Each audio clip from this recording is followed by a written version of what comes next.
L'un des gros problèmes majeurs que rencontre la diaspora africaine aujourd'hui est l'envie, l'engouement du retour au pays. On sait tous, si on peut constater que nos gouvernements ne sont peut-être pas très offensifs sur ce sujet, il faut aussi rappeler ici que les parents ont un rôle encore plus important que les gouvernements pour ce qui concerne de faire aimer la patrie, le pays d'origine des parents. Et je vais vous partager maintenant cette astuce que nous faisons souvent et qui malheureusement éloigne nos enfants de la parler la langue.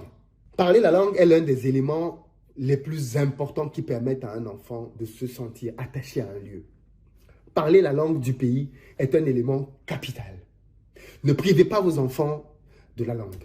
Au contraire, parlez la langue à vos enfants. Je pense que ça, c'est l'une des pires choses que l'on puisse faire à un enfant qui est né en diaspora, c'est de le couper de ses origines en le coupant de la langue.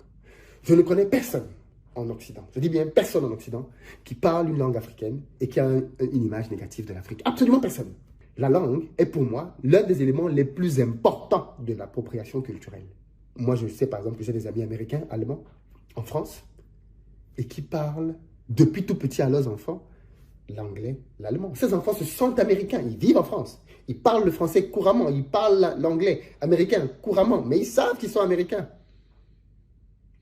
Il n'y a que chez les Africains que quand tu nais en Europe, tu n'es plus africain, tu es européen. Non, naître en Europe ne veut pas dire que tu n'es plus africain. Ça ne veut absolument pas dire ça.